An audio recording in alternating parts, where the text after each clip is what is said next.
Hello guys, good morning, welcome back to my channel Shampa Bishal vlog. তোমরা সবাই কেমন আছো? আশা করি তোমরা সবাই ভালো আছো, সুস্থ আছো। আর আমি সকাল সকাল আজকে স্নান পুজো করে নিয়েছি। সকাল সকাল করার কারণ হচ্ছে বিশাল মেয়েকে নিয়ে একটু বেরিয়েছে, মাসির এখানে গেছে ঘোরাতে।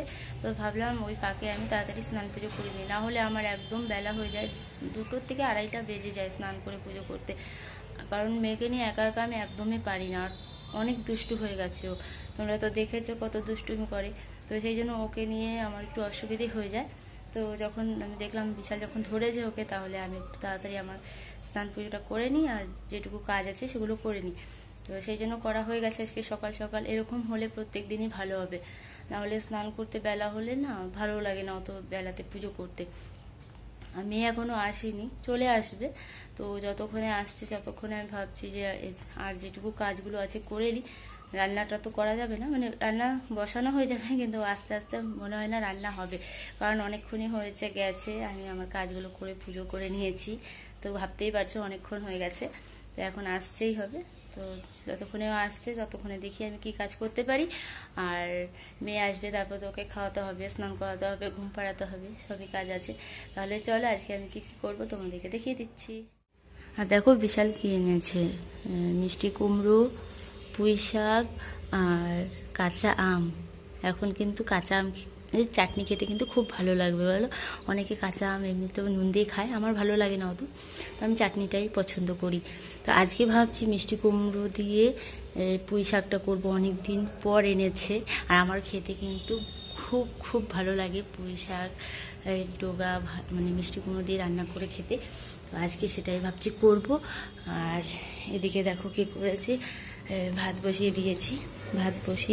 ভাত হয়ে যাচ্ছে, প্রায় অনেকক্ষণ হয়েছে বসিয়েছি।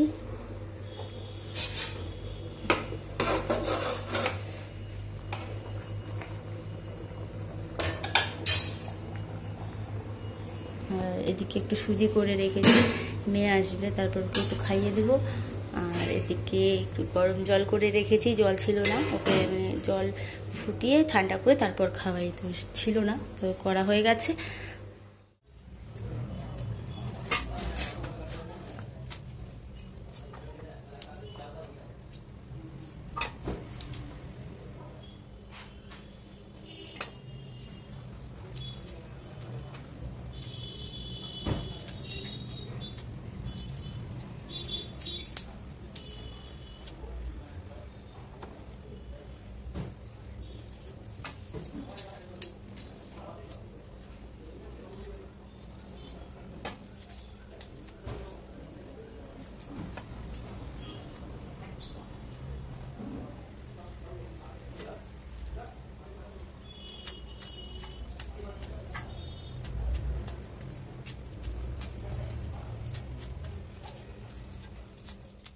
ভাত হয়ে গেছে, নামিয়ে নিয়েছি। আর এদিকে দেখছি তরকারি এখনো কাটা হয়নি, সানভি চলে এসেছিল, তাই ওকে নিয়ে আগে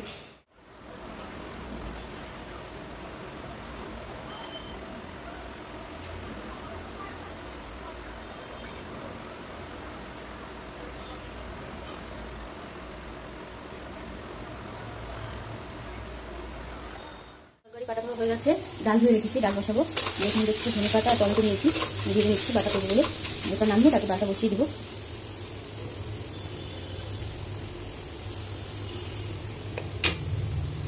এখন মশলাও করতে হবে, মশলা করা হয়নি তরকারির জন্য।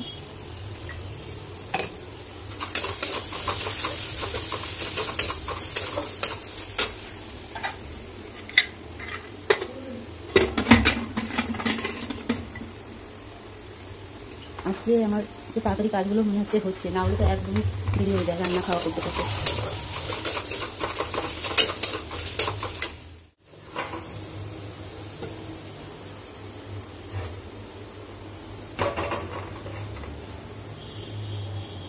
একদম কম করে দিচ্ছি, কম করাই আছে, আর করতে হবে না, না হলে সিটি লাগবে, সিটির আওয়াজ নিয়ে উঠে পড়বে। আমি আন্দাজ মতো নামিয়ে নেব, সেই জন্য কম করে দিয়েছি।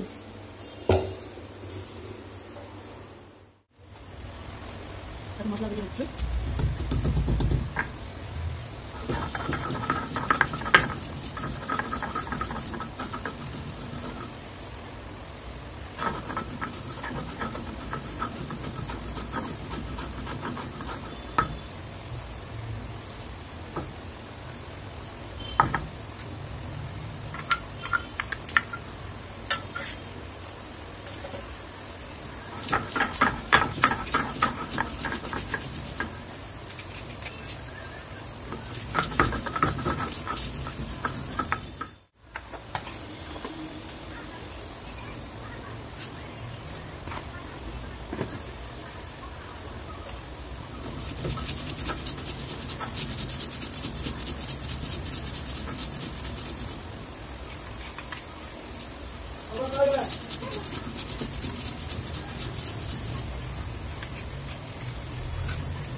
কড়াই বসিয়ে দিয়েছি, ধনেপাতা ভাজছিলাম তো কড়াই আর ধোয়া হয়নি, ওটার মধ্যেই বসিয়ে দিচ্ছি।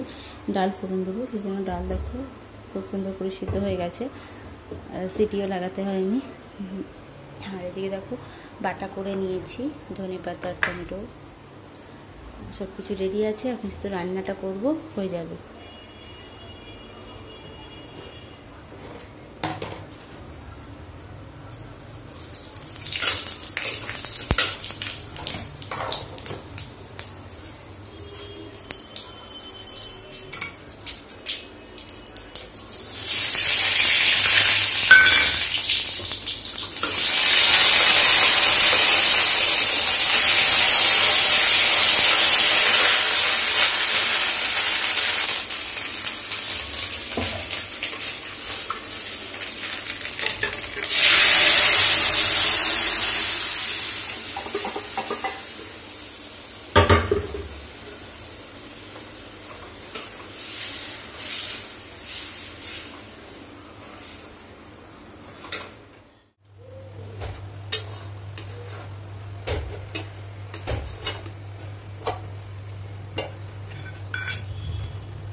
ডাল হয়ে গেছে, আমি নিচ্ছি।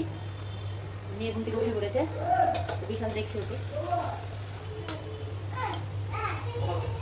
এখানে আসবি না বাবা, গরম আছে সব কিছু। আসে না বাবা, এখানে আসে না, গরম আছে। চল তো খাওয়া হচ্ছে। ডাল নামিয়ে আবার এই তরকারির জন্য কড়াই বসিয়ে দিয়েছি, তেল গরম হয়ে গেছে, পাঁচফোড়ন দিয়ে করছি তরকারি।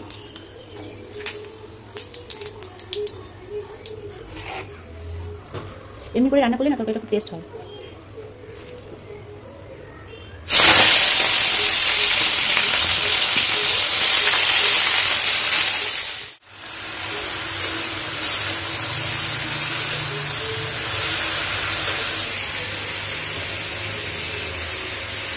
এখন নুন দিয়ে দিচ্ছি, নুন হলুদ সব কিছু দিয়ে দিব একবারে।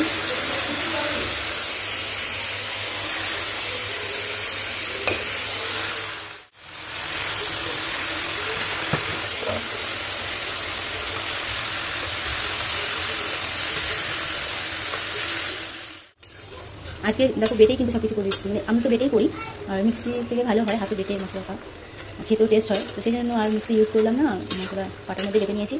আর মিক্সি চালাতাম পাওয়াতে হতো, মেয়ে ঘুমিয়েছিল। এমনি করে রান্না করে খেতে কিন্তু সত্যি খুবই ভালো লাগে, তোমরাও এমনি করে রান্না করে খেয়ে দেখো, ভালো লাগে। পুঁই শাকটা একটু কম হয়ে গেছে, আর একটু থাকলে তাহলে ভালো হতো। এখন একদম কম করে ঢেকে দেবো। কি করছে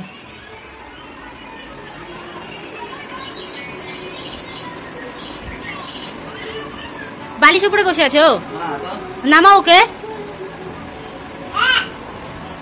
এদিকে দেখো টিভি চলছে, আর বিশাল তো মোবাইলই চালিয়ে যাচ্ছে। আমি দিতে পারবো না চার্জে।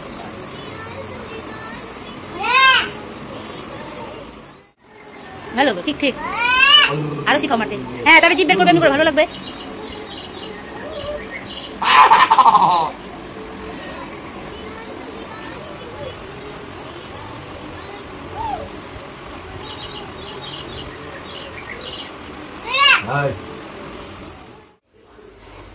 দশ মিনিট হয়ে গেছে, দেখে নিচ্ছি এখন।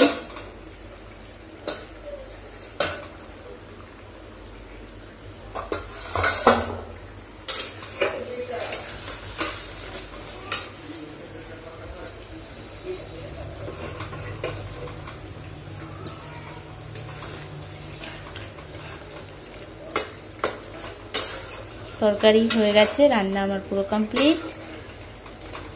আজকে অনেক দিন পর কিন্তু এমন করে রান্না করেছি, না হলে যেই তাড়াহুড়োর মধ্যে করি, মানে কোনো রকম শুধু করে রেখে দিচ্ছি।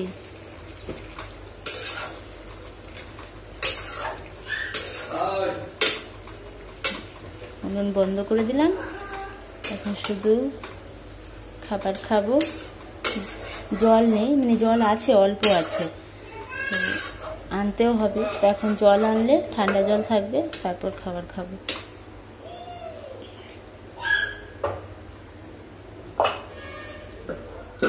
দিচ্ছি বিশালকে, জল আনতে এখন আর যায়নি কারণ ওর হাতে ব্যথা করছে তো সেই জন্য, সেই কারণে আজকে কাজে যেতে পারিনি। কালকে ধাক্কা লেগে পুরো হাত কেটে গেছে, ফুলে গেছে, তো বললো যে এখন এই জল দিয়েই খাওয়া হয়ে যাবে।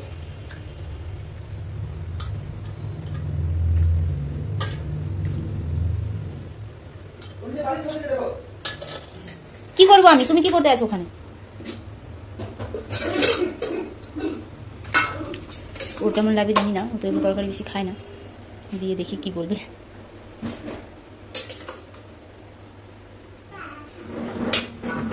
দেখো মেয়ে ঘরের কি অবস্থা করে রেখেছে, আমি তো তবু গুছিয়ে নিয়েছি, আলু টমেটো সব ছিটানো ছিল।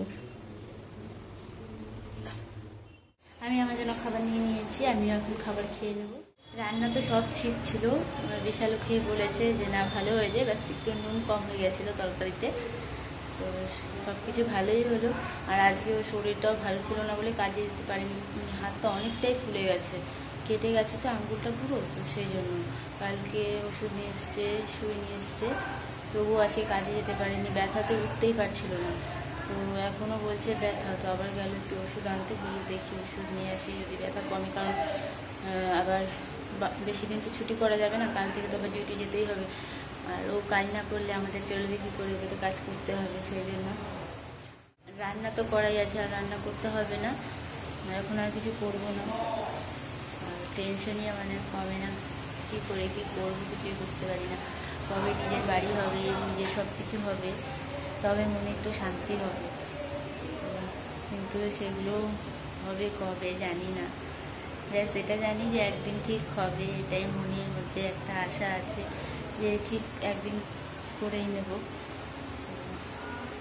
ভাড়া বাড়িতে কতই ভালো করে থাকি না কেন, তবু নিজের মনে হয় না, কারণ নিজের বাড়ি নিজের হয়, সেই জন্য যারা ভাড়া থাকে তারা এই জিনিসটা ফিল করতে পারে। তো অনেক রকমের টেনশন থাকে, তারপরে একটু টেনশনই চলছে, বিশালের একটু টেনশন, কী করে কী করবে না করবে। তারপর তো মেয়ের ওষুধপত্র সব লাগে, প্রত্যেক মাসে ওষুধ লাগে, মানে কন্টিনিউ ওষুধগুলো চলে তো সেই জন্য, তো মাসে মাসে ওকে আবার নিয়েও যেতে হয়, ডাক্তারের কাছে যখন ডাকে নিয়ে যেতে হয়, চেক আপ করাতে হয়, সবই দরকার, তো সেই জন্য একটু অসুবিধেই হয়। ব্যাস তোমরা আমাদের ওপরে তোমাদের আশীর্বাদ রেখো, যেন সব কিছু আমাদের ভালো থাকে, আমার মেয়েটা যেন তাড়াতাড়ি ভালো হয়ে যায়, সুস্থ হয়ে যায়, ব্যাস এটুকুই। আজকের ব্লগ আমি এখানেই শেষ করছি, আবার তোমাদের সঙ্গে কালকে দেখা হবে একটা নতুন ব্লগ নিয়ে। তোমরা ভালো থেকো, সুস্থ থেকো। আমার এই ভিডিও যদি তোমাদের ভালো লাগে তাহলে একটা লাইক করে দিও, শেয়ার করো, কমেন্ট করে বলো কেমন লেগেছে। আর যারা এখনও আমাদের চ্যানেলকে সাবস্ক্রাইব করোনি তারা আমাদের এই চ্যানেলটাকে সাবস্ক্রাইব করে আমাদের পাশে থেকো। তোমাদের সবাইকে আজকের মতো গুড নাইট।